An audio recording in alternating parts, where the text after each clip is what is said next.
আসছে কোরবানি। আজ আমি কোরবানির জন্যই একটি নতুন রেসিপি নিয়ে এসেছি, খাসির রেজালা।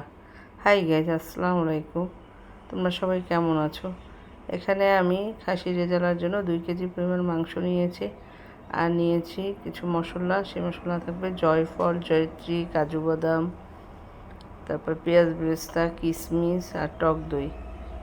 এই সবগুলো ব্লেন্ড করে নেব। তারপর একটা প্যানে আমি কিছু পরিমাণ সরিষার তেল দিয়েছি।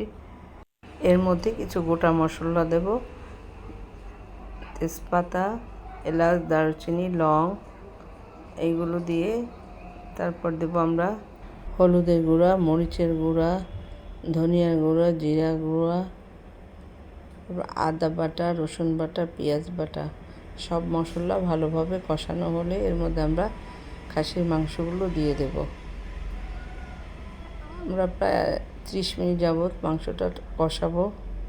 তারপর আমরা ওই যে মশলাটা আমরা ব্লেন্ড করেছিলাম, টক দই, পেঁয়াজ বেরেস্তার, সেই মশলাটা এর মধ্যে দিয়ে দেব। তারপর আবার আমরা ভালোভাবে কষাবো। তারপর দেব লবণ।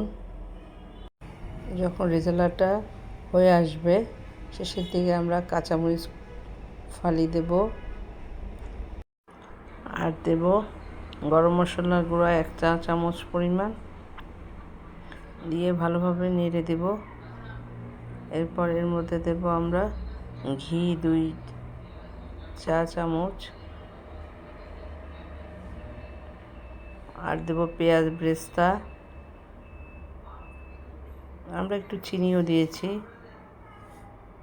আর দেব শেষের দিকে, একেবারে শেষের দিকে 1 চামচ কেওড়া জল।